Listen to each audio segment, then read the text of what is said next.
de este revuelo que genera la salida del ministro de Agricultura del gabinete. Ayer ya lo anticipábamos, el Congreso a través de la Cámara de Diputados aprueba en general el proyecto que pone fin al CAE, que crea el Fondo de Educación Superior, el FES, una iniciativa que ahora continúa su segundo trámite legislativo en el Senado. Y un tema relevante para el gobierno que queremos conversar también a esta hora con el ministro de Educación, Nicolás Cataldo. Ministro, gracias por acompañarnos en ADN. Buenos días.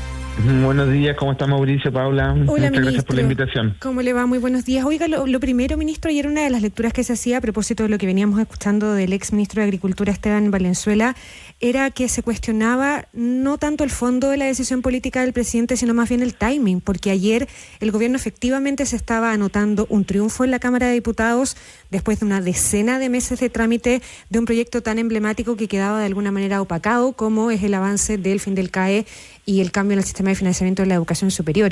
¿Se opaca el triunfo de ayer a propósito de lo que políticamente pasa con el ministro Esteban Valenzuela? Es una pregunta compleja. Yo estoy tan imbuido en la dinámica de la cartera que la verdad es que me cuesta ver que algo pueda opacar lo que ocurrió ayer, sobre todo por la forma en que ocurrió, ¿no? Con la contundencia, con los respaldos, cuando todos auguraban que íbamos a perder y que íbamos a pasar casi con un cascarón al Senado, y la verdad es que pasamos con nuestro proyecto completo, íntegro. Yo creo que es difícil, al menos yo estoy muy contento y ahora pensando en los siguientes pasos, ¿no?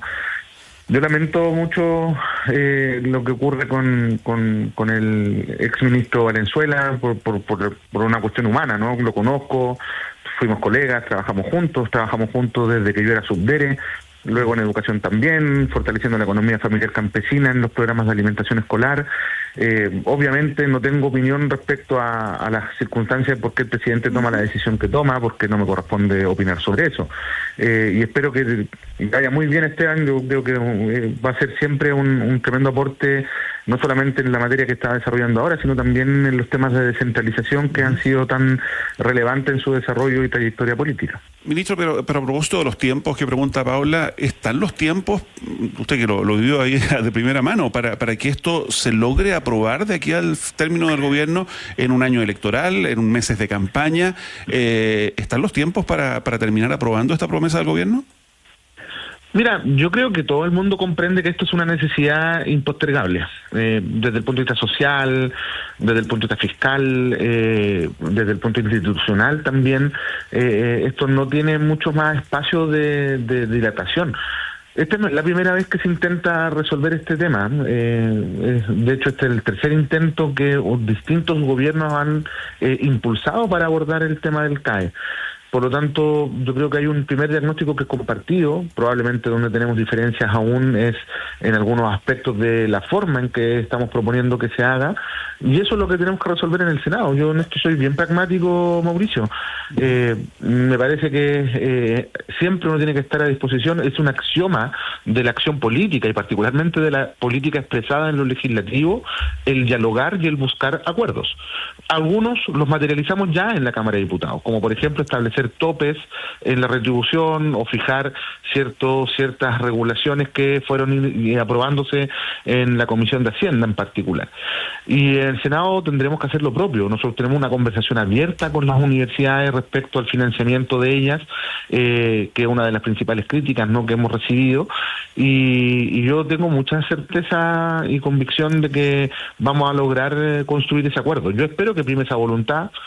Y fíjate que ya estamos en coyuntura electoral y ayer aprobamos en la Cámara el proyecto, ¿no? Ya estamos, incluso esto ocurrió en el peor momento que probablemente podía ocurrir, que era justamente después de la inscripción de las listas, ¿no? Sí, en efecto. Ahora, ministro, entonces, lo que se dice en el Senado es que el desafío se acrecienta de alguna manera a propósito de que algunos ven en esa Cámara la posibilidad o en esa Cámara el lugar donde se van a tener que hacer las modificaciones más profundas al texto, que generan inquietud entre los parlamentarios, pero también, y usted algo ahí esbozaba, entre las instituciones entre las instituciones de educación superior y expertos, especialistas. O sea, ayer se volvió a reponer el tema de la prohibición del copago estudiantil en los deciles 7, 8 y 9, que es algo que han venido pidiendo todo lo contrario, por ejemplo, los rectores. De ahí que se plantee como un desafío mayor el Senado.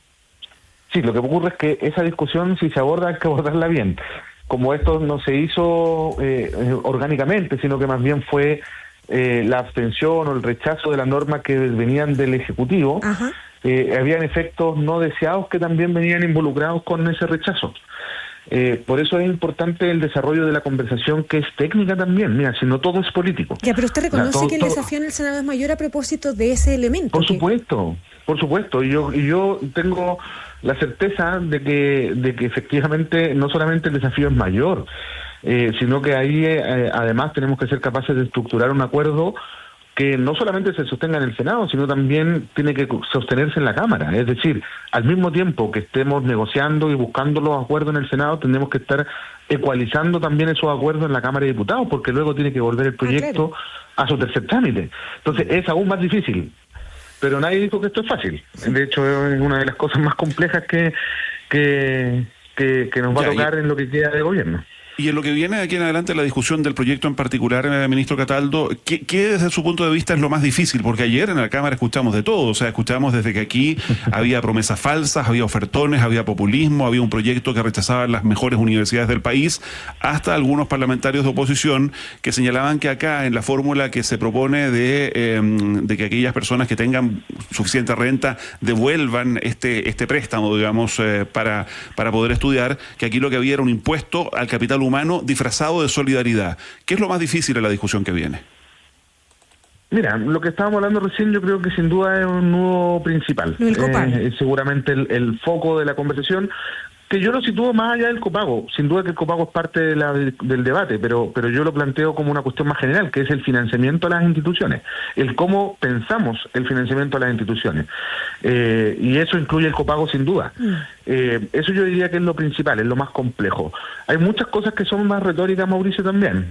Y creo que al final del día, incluso en la mirada de expertos, porque algunas personas expertas han apoyado, otras han rechazado el proyecto. Se armó un interesante debate que estaba mirando ahora en la prensa entre Lorraine, que es una experta de la universidad, la University College of London, con Silvia Aguirre, que sostuvo algunas cosas, ella le respondió también. Hay una discusión académica interesante que hay que seguirla. Entonces yo diría que ahí está lo principal en financiamiento, y luego obviamente hay espacio para seguir mejorando algunos temas, como por ejemplo la regulación de los topes y otros aspectos que sin duda van a ir surgiendo, no tengo dudas, en la comisión. Tenemos unas buenas comisiones en general, personas que se involucran muy a fondo en lo técnico, y yo creo que el Senado tiene una característica que en esta coyuntura electoral hace quizás más amigable, no como espacio, no amigable en el sentido de que haya más disposición a aprobar lo que sea, sino que amigable en el sentido de que a lo menos la mitad de los senadores no está en coyuntura electoral. Ministro, usted no dice tienen que ir a la reelección. Claro, usted dice que hay parlamentarios que ocuparon más retórica, pero desglosando algunas de las cosas que ayer se plantearon, por ejemplo, para que las vayamos mirando en detalle, ¿no? Habían algunos que decían que esto atentaba contra la autonomía universitaria porque están haciendo a las universidades 100% dependientes del financiamiento del Estado. Y eso también lo han planteado, tal vez no desde esa misma manera, al calor de una discusión en la sala de la Cámara, digamos, ¿no? Pero también lo han planteado algunos expertos. A ver, yo diría que el debate de la autonomía no solamente lo han planteado algunos expertos parlamentarios, incluso algunos rectores lo han planteado. Exacto. Pero también otros rectores han desarrollado tesis opuestas, digamos. Porque, a ver, ¿qué es la autonomía universitaria? ¿Es la libertad de fijar precios? Yo diría que la autonomía universitaria es harto más que eso, y yo soy un fiero defensor de la autonomía. Yo creo que un país que pierde la autonomía en las universidades es un país en el que está en riesgo la democracia, así de relevante es. Ahora, naturalmente, regular no significa perder libertades. Yeah. Y eso yo lo quiero decir con mucha claridad. O sea, no, porque usamos mucho este ejemplo, ¿no? No tener semáforo en las calles no nos hace más libres, ¿no? Y cuando hay hartos subsidios públicos, evidentemente tienen que haber ciertas regulaciones para que los recursos que se invierten por parte del Estado estén bien gastados y además no se desproporcione, como no ocurrió con el CAE en una etapa posterior a su creación. Y lo otro que se ha planteado importante también, y disculpa, solo para terminar, no, está bien, Importante también es que la ecualización de cuánto se cobra, cuánto es justo cobrar a quienes están estudiando, va a depender también de justamente el trabajo técnico que estamos haciendo, pero también teniendo como base que la fijación de aranceles no es algo que haga el gobierno de turno. No lo hemos hecho nosotros, no lo hizo el presidente Piñera, no lo va a hacer la presidencia que llegue después de nosotros, porque es justamente una institucionalidad que es autónoma y que es técnica, ¿no? Ya, ayer decían también, lo planteaba el diputado Bobadilla, si no me equivoco, de la UDI, que este es un proyecto que fija precios, en la línea de lo que usted está hablando, y que pretende lucrar con los estudiantes más vulnerables, porque tendrán que pagar hasta un 3,5% más de los recursos que el Estado les prestó durante sus estudios. A ver, yo creo que primero la fijación o regulación de aranceles, que es distinto, no es nueva, no es este proyecto el que crea la regulación de aranceles. Recordemos que la regulación arancelaria viene desde antes. Incluso el CAE también tiene una estructura de regulaciones. El CAE cubre solo el arancel de referencia. Lo que ocurre es que hay copago, ¿no? Pero también hay ciertas regulaciones en la estructura de financiamiento actual. Eso es lo que va a estar en discusión, precisamente. Y creo que efectivamente tener estructuras de regulaciones, como lo decía hace un rato atrás, no es necesariamente algo malo ni quita libertades, solamente establece marcos razonables para estructuras de financiamiento que tienen fuertes subsidios públicos, sobre todo cuando los aranceles, en Chile al menos, son muy elevados y han crecido mucho en los últimos años. Piensa que Chile tiene los aranceles más caros, el cuarto país de la OCDE con los aranceles más caros, ¿no? Después de Estados Unidos, Reino Unido e Irlanda. Y entonces eso es relevante, no podemos desconocerlo. Técnicamente no sería responsable desconocer aquello. Luego, la segunda dimensión que me dijiste, disculpa, ¿cómo se llama? Lo de que van a terminar pagando 3,5 veces más de lo que el Estado les presta. Bueno, también lo dije hace un rato atrás. Tenemos que volver a revisar la estructura de tope. Yo creo que efectivamente ahí hay un tema que buscamos resolver. De hecho, originalmente el proyecto no tenía ningún tope. Claro.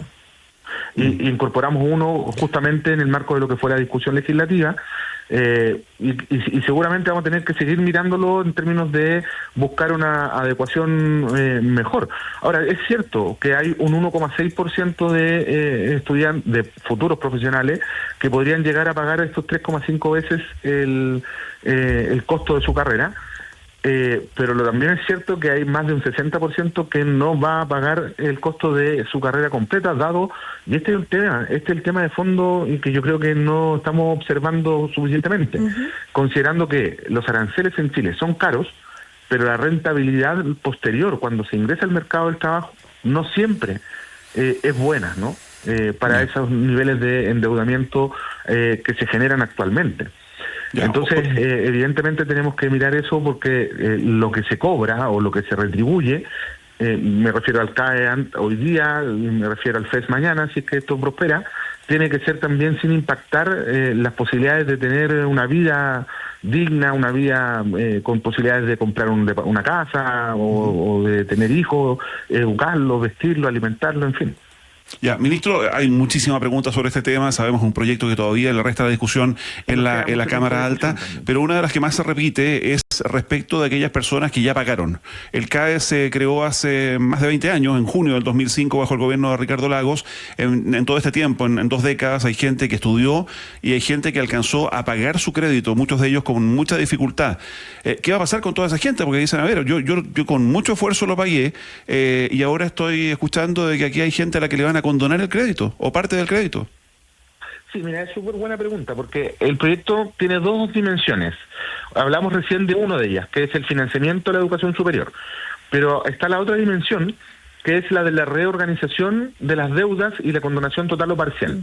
Y ahí, claro, lo que buscamos en definitiva son varias cosas. Primero, aliviar de alguna manera el endeudamiento que tienen muchos deudores. Piensa que hay más o menos 1.200.000 deudores en total, no son pocas personas en nuestro país. Ya, pero también hay algunos que pudiendo haber pagado no lo han hecho o han dejado de pagar. Voy para allá, Mauricio, porque tu pregunta tiene respuesta y te la agradezco. Porque justamente dentro de la conversación que tuvimos antes de presentar el proyecto de ley, nos dimos cuenta que dentro de lo que nos pedían era, primero, reconocer a quienes están al día con el pago. Y también reconocer a quienes ya pagaron. Y es por eso que la estructura tiene no solamente la reorganización de los que son deudores actuales, y se reconoce más a quienes están al día que quienes no están al día, y por otro lado también hay una estructura de beneficios tributarios para quienes ya pagaron. También porque lo que nos solicitaron fue hacer ese reconocimiento a quienes a lo largo de estos 20 años han hecho el esfuerzo y han pagado. Y siempre se hace primero el reconocimiento a quienes están al día versus quienes están morosos, y también un mayor reconocimiento a quienes no se lograron titular respecto a quienes sí se titularon, porque busca también ser progresivo el incentivo, reconociendo que también la expansión del CAE permitió también una expansión inorgánica del sistema, que en muchos casos terminó con personas que ingresó a la educación superior y que no estaba preparada para poder solventar académicamente, digamos, una carrera, ¿no? Porque se masificó muy rápido. Incluso carreras que se completaron por parte de jóvenes que no tenían mercado laboral en su minuto, como perito criminalístico. No sé si se recuerdan hace algunos años. Claro. Ministro de Educación, Nicolás Cataldo, muchísimas gracias por esta conversación con ADN. Muchas gracias a ustedes, que tengan buen día. Igualmente, buen día. Buenos días.